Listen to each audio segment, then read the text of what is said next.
خوش آمدید۔ باقاعدہ ترجمے کا آغاز کرنے سے پہلے میں آپ سے درخواست کرتا ہوں کہ آپ ہمارے اس چینل کو ضرور سبسکرائب کریں اور اپنے دوست احباب اور عزیز و اقارب کے ساتھ بھی اس کو شیئر کیا کریں، تاکہ آنے والی ہر نئی کلاس جو ہے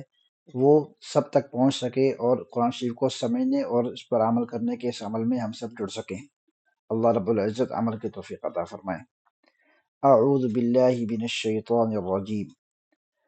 ألم تر إلى الذين خرجوا من ديارهم وهم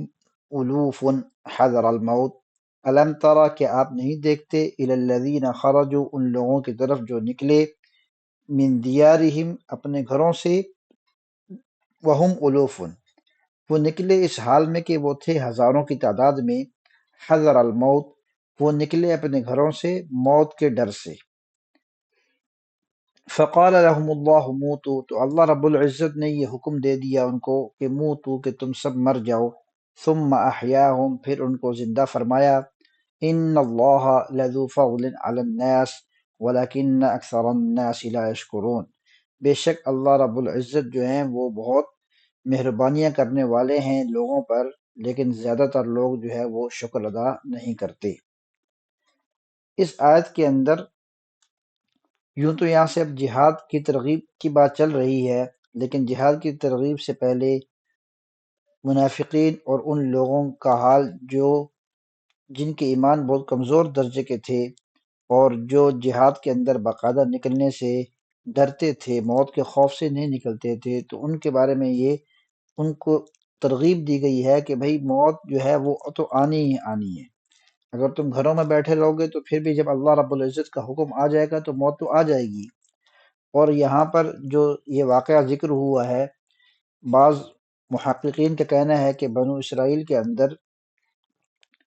کسی زمانے کے اندر کچھ لوگوں کو یہ حکم دیا گیا کہ تم جہاد کے لیے نکلو، تو اللہ کے نبی کے ساتھ وہ لوگ نہیں نکلے، تو اللہ رب اور ایسی جگہ کی طرف چل دیے جہاں پر ان کے خیال میں وہ جگہ ان کے لیے محفوظ تھی، تو جب وہاں پہنچے تو اللہ رب العزت نے موت کو حکم دیا اور موت نے ان کو آ لیا۔ پھر کئی سالوں بعد جو ہے اللہ کے ایک نبی وہاں آئے، تو اللہ کے اس نبی نے ان کو اللہ کے حکم سے وہ زندہ ہوئے اور اللہ کے نبی نے ان سے سوالات کیے۔ تو یہ ایک واقعہ جو ہے اسرائیلیات میں ملتا ہے، جائے کہ یہ واقعہ درست ہے یا نہیں۔ بہرحال اللہ رب العزت اس بات پر قادر ہیں کہ وہ مردوں کو زندہ کریں دوبارہ اور ان سے سوالات جوابات ہوں۔ چنانچہ یہ عمومی واقعات تو نہیں ہیں، عموماً تو ایسا نہیں ہوتا کہ اللہ رب العزت جو ہے وہ مردوں کو زندہ کریں اور ان سے جو ہے وہ حال احوال پوچھے جائیں جو ان پر گزری یا جو ان سے پہلے ان پر آزمائش آئی تھی۔ لیکن چند ایک واقعات ایسے قرآن شریف میں بھی ملتے ہیں کہ جہاں پر اللہ رب العزت نے کسی مردے کو زندہ کیا۔ بہرحال اس آیت کا پس منظر کوئی بھی ہو، اس آیت کے اندر یہ بتایا گیا ہے کہ موت کے ڈر سے تم جہاد سے بھاگو گے تو موت تو تمہیں آئے گی جہاں بھی چلے جاؤ۔ فقال لهم اللہ موتو تو اللہ رب العزت نے ان کو حکم دیا کہ تم مر جاؤ۔ ثم احیاہم پھر اللہ رب العزت نے ان کو زندہ فرمایا۔ ان اللہ لذو فضل علی الناس ولکن اکثر الناس لا یشکرون تو اللہ رب العزت کہتے ہیں کہ بے شک اللہ رب العزت جو ہے وہ بڑا مہربان ہے بندوں پر، لیکن لوگ جو ہیں زیادہ تر وہ اس بات کا شکر ادا نہیں کرتے، ناشکری کرتے ہیں۔ وقاتلوا فی سبیل اللہ اور تم لوگ قتال کرو اللہ کے راستے میں، وعلموا اور اس بات کو جان لو، ان اللہ سمیع علیم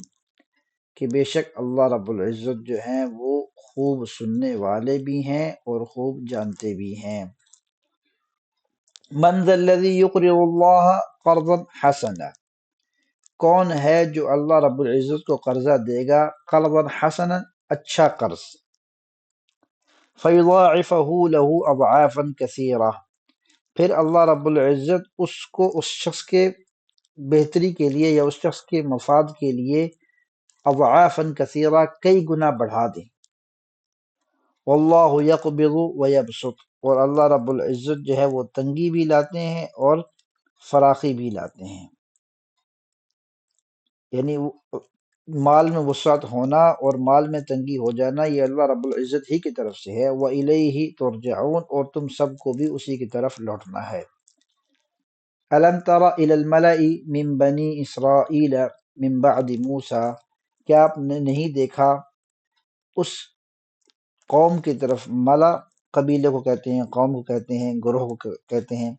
کیا آپ نے اس گروہ کو نہیں دیکھا من بنی اسرائیل، بنی اسرائیل کے اس گروہ کی طرف، من بعد موسیٰ، حضرت موسیٰ علیہ السلام کے بعد، اذ قالوا، جب انہوں نے کہا، لنبی لہم، انہوں نے اپنے اس وقت کے نبی سے کہا، ابعث لنا ملکا، کہ آپ ایسا کیجئے ہمارے لیے ایک بادشاہ بنا دیجئے، نقاتل فی سبیل اللہ، جس کی جو ہے سرپرستی میں ہم جو ہے اللہ کے راستے میں قتال کریں۔ قال هل عسیتم ان کتب علیکم القتال الا تقاتلوا، تو انہوں نے کہا کہ مجھے یوں لگتا ہے کہ اگر فرض کیا گیا تم پر قتال تو اللہ تقاتلوا، تو تم قتال نہیں کرو گے۔ قالوا، تو انہوں نے کہا، وما لنا الا نقاتل فی سبیل اللہ،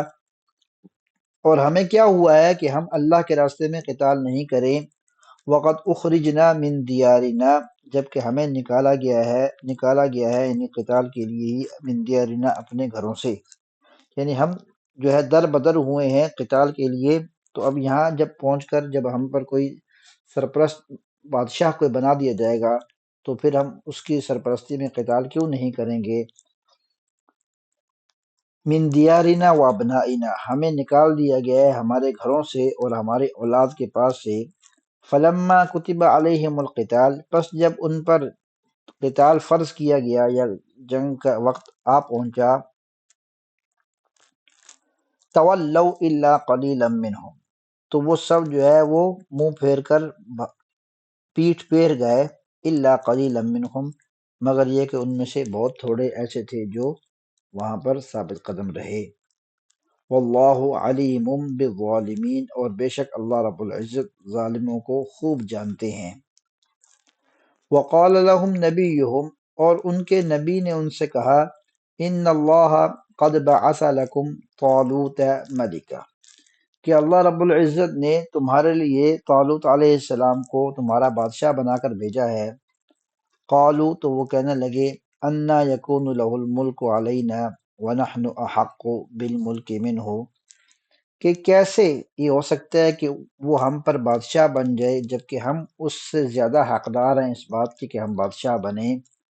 وَلَمْ يُؤْتَ سَعَةً مِّنَ الْمَالِ، اور اسی طریقے سے اس کو مال و دولت میں کشادگی بھی نہیں دی گئی،